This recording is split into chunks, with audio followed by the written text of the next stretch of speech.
여러분 안녕하십니까? 반갑습니다. 오늘 계속해서 출애굽기 바로 알기 제6부 시작하도록 하겠습니다. 여러분들 잘 아시다시피 성경을 이해하는 데는 두 가지 요소가 반드시 필요합니다. 첫째는 뭐냐면 내용을 잘 아는 것입니다. 내용을 충분히 알고 난 다음에는 그 내용 속에 하나님의 뜻이 담겨져 있습니다. 의미죠. 그래서 내용은 그릇 같은 것이고 의미는 그 내용물입니다. 그래서 내용을 알고 의미를 아는 것이 성경을 제대로 아는 지름길이라고 할 수 있습니다. 오늘 계속해서 17장부터 시작해 보도록 하겠습니다. 신광야를 떠나서 르비딤이라는 곳에 와서 장막을 찾는데 마실 물이 없습니다. 그래서 이 백성들이 목이 가라니까 또 원망을 하기를 시작합니다. 모세와 다투기 시작하죠. 왜 우리를 애굽 땅에서 인도해내서 생축과 우리 자녀들과 우리들이 목말라 죽게 하느냐? 그러면서 모세에게 달려드는 것입니다. 사람들의 손에는 돌이 있습니다. 여차하면 돌로 때려서 모세를 죽이려고 하는 거죠. 모세가 하나님 앞에 하나님 나 돌에 맞아 죽겠습니다. 어쩌면 좋습니까? 하나님께서 모세에게 장로들을 데리고 백성 앞으로 지나서 내가 너에게 서라고 하는 곳에 서 있으라. 내가 그 앞에 있을 것이다. 하시면서 말씀하십니다. 거기가 바로 호렙산 반석이라고 하는 것이죠. 그리고 하나님께서 모세에게 손에 들고 있는 지팡이로 반석을 치라고 했습니다. 반석을 치니까 반석이 갈라지면서 그 속에서 물이 콜콜 쏟아져 나오기를 시작했습니다. 여러분 장정만 60만이고 자녀들까지 다 합치면 약 200만에서 약 300만에 해당하는 사람들이 물을 먹으려면 얼마나 그 반석에서 물이 많이 나와야 되겠습니까? 한번 이렇게 상상을 해보시면 그것도 재미있을 것 같아요. 모세는 여호수아를 불러서 총사령관으로 그를 임명하여 전쟁에 나가서 싸우게 하고 모세와 아론과 홀 이 세 사람은 이제 산 꼭대기에 올라가서 하나님 앞에 기도합니다. 자, 이 민족이 이기게 해달라고.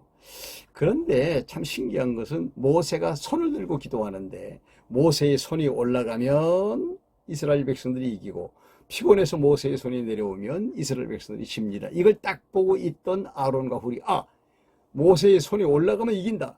그래서 모세의 손이 내려오지 않도록 이렇게 부추기면서 그 밑에다가 돌을 고여놓고 모세의 양손을 아론과 훌이 붙들고 있습니다. 전쟁에서 이겼습니다.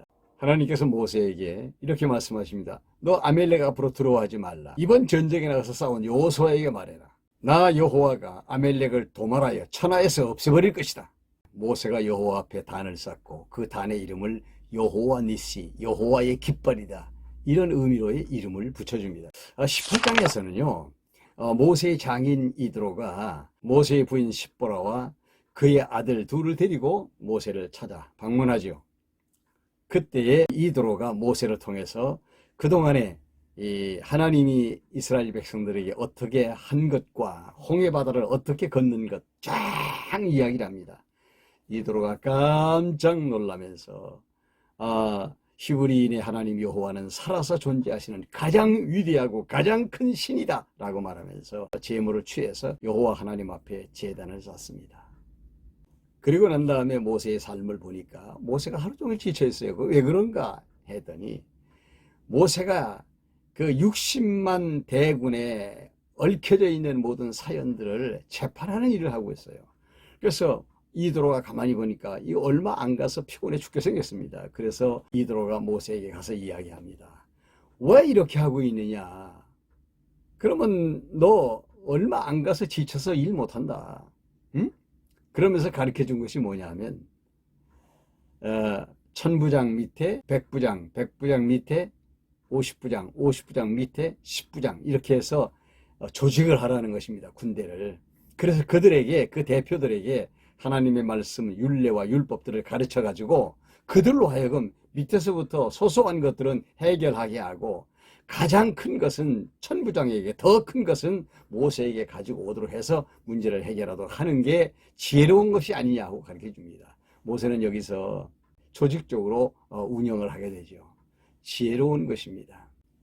그래서 이스라엘 백성들의 군대에는 천부장, 백부장, 50부장, 10부장이 있습니다. 이제 출애굽기 19장으로 넘어가 보도록 하겠습니다. 모세가 시내 광야에 도착을 했습니다.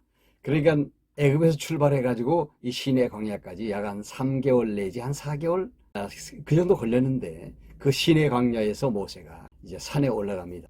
그때 하나님께서 모세에게 민족에 대한 비전을 주십니다.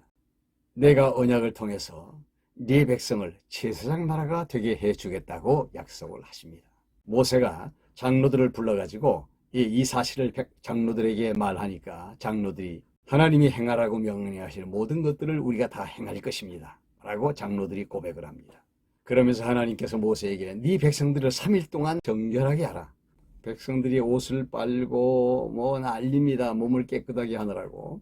그러면서 모세가 떠날 때 산에 올라오지 말라고 아주 엄하게 이야기합니다. 만약에 산에 올라오면 너희들이 죽을 것이다 라고 이야기합니다. 3일째 되는 아침에 시내산 꼭대기에서 우레와 번개가 일어나고 빽빽한 구름이 산 위에 있습니다. 우렁찬 나팔 소리가 들리는데 백성들이 그 광경을 보고 부들부들 떱니다. 거기서 모세에게 하나님께서 산 꼭대기로 올라오라고 말씀하시죠. 그래서 모세가 산 꼭대기로 올라가서 하나님을 만나게 됩니다. 출애굽기 20장으로 넘어가 보도록 하겠습니다. 하나님께서 모세에게 10계명을 주십니다. 1계에서 4계까지는 규례요. 그리고 5계에서 10계까지는 율례라고 말씀드릴 수 있습니다.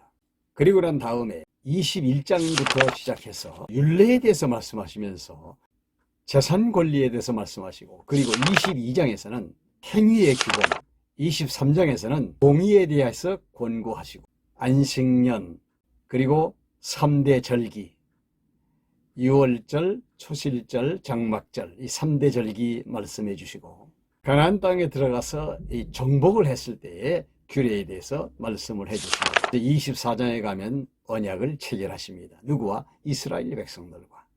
이스라엘 장로 70인을 데리고 산으로 올라오라고 말씀하십니다. 산에 올라갈 때 70인 장로들이 산 위에서 벌어지고 있는 그 여호와의 영광을 그들이 봅니다. 그래도 죽지 않습니다. 그리고 6일이 지난 다음에 하나님께서 모세를 부릅니다. 70인 장로들은 거기 놔두고 너는 저 산 꼭대기로 올라오라. 거기서 모세가 40주야를 머물면서 금식을 하고 기도하는 가운데 하나님은 모세에게 2개의 돌판에 새겨진 10계명을 모세에게 줍니다. 그 40일 동안 있으면서 하나님께로부터 많은 말씀을 듣습니다. 다시 말씀드리면 하나님을 섬기는 예법에 대해서 또 하나님께 제사와 관련된 모든 일에 있어서 하나님께로부터 많은 말씀을 듣습니다. 이것이 규례입니다. 성막에 관련된 내용, 성막의 목적, 그 다음에는 언약궤, 금초대, 지성소의 휘장 등등 해서 쭉 말씀을 주시는데 어디까지 연결되는가 하면 31장까지 연결이 됩니다. 31장 끝에 가보면 하나님께서 직접 새기신 10계명, 아까 그 출애굽기 20장에서 말씀하신 그 내용을 그대로 담아놓은 돌판을 모세에게 줍니다. 32장으로 넘어가 보겠습니다. 모세가 하산할 즈음에 하나님께서 모세에게 말씀합니다. 너희 백성 참 가관이다. 정말 이 목이 곧은 백성이로구나. 어쩌면 그럴 수가 있느냐 하나님께서 말씀하시면서 모세야, 네 백성이 지금 아주 방자한 행동을 하고 있다. 너희 백성이 아론을 중심으로 해서 금송아지를 만들었어. 그걸 나 여호와라고 말하면서 외치고 그 앞에서 먹고 마시고 취해 있어. 모세야, 내가 그들을 다 죽여버리고 내가 너를 통해서 내 나라를 만들면 어떻겠느냐. 모세가 깜짝 놀라서 하나님 앞에 기도하기를 시작합니다. 하나님, 그러면 안 됩니다. 그러면서 모세가 말하기를, 하나님, 아브라함과 이삭과 야곱에게, 우리 조상들에게 언약하신 말씀이 있지 않습니까? 네 자손을 번창시키겠다고 분명히 약속하시고 땅을 정복하게 하시겠다고 약속을 하셨는데 어찌하시렵니까? 언약은 어찌하시렵니까? 하고 기도합니다. 32장 14절에 하나님이 뜻을 돌이켰다고 말씀하시고 있어요. 무슨 내용이냐? 언약의 중요성을 말씀하시고 언약은 반드시 이루어진다는 사실을 말씀하시고 있는 내용이죠. 모세가 꼭 그렇게 기도했다기보다는 하나님이 그렇게 기도하게 해서 언약의 중요성에 대해서 말씀하시는 내용이라고 이해할 수가 있습니다. 모세가 내려와서 보니까 가관입니다. 금송아지를 만들어 놓고 거기서 춤을 추면서 취해서 놀아나고 있는 백성들을 보니까 기가 막힙니다. 그래서 화가 나니까 두 돌판을 갖다가 집어 던져버렸어요. 그리고 금송아지를 꽈서 그 물을 백성들에게 먹였습니다. 그리고 레위 자손을 통해서 금송아지 사건에 연루된 사람들을 찾아가지고 모조리 죽이는 겁니다. 그래서 그때 레위 자손의 칼에 죽은 사람이 3,000명이었어요. 많이 죽었죠. 출애굽기 33장으로 넘어가 보도록 하겠습니다. 모세가 회막을 설치하니까 여호와 하나님의 구름 기둥이 회막에 덮입니다. 그래서 모세는 여호수아에게 회막을 지키도록 명령하고 모세는 그 회막에 들어가서 하나님과 교제를 시작합니다. 34장으로 넘어가 보겠습니다. 34장에서는 하나님께서 모세가 깨뜨려버린 그 돌판 다시 주시려고 모세에게 2개의 돌판을 깎아가지고 오라고 말씀하십니다. 그래서 모세가 2개의 돌판을 다시 만들어서 그걸 가지고 또 산에 올라가게 되죠. 또 거기서 40주야를 금식하면서 하나님과 또 이제 대화를 합니다. 모세가 가지고 간 2개의 돌판에 하나님이 다시 글을 새겨서 모세에게 주시죠. 모세가 그 돌판을 가지고 산에서 내려옵니다. 내려올 때 백성들이 모세의 얼굴을 보니까 막 광채가 나는데 이건 뭐 쳐다볼 수가 없습니다. 그때부터 모세가 백성들에게 말할 때는 수건을 벗지만 말씀이 끝나면 자기 얼굴을 수건으로 덮습니다. 35장에 넘어가 보면 모세가 또 이스라엘 백성들에게 하나님을 섬기는 규례에 대해서 말씀을 가르칩니다.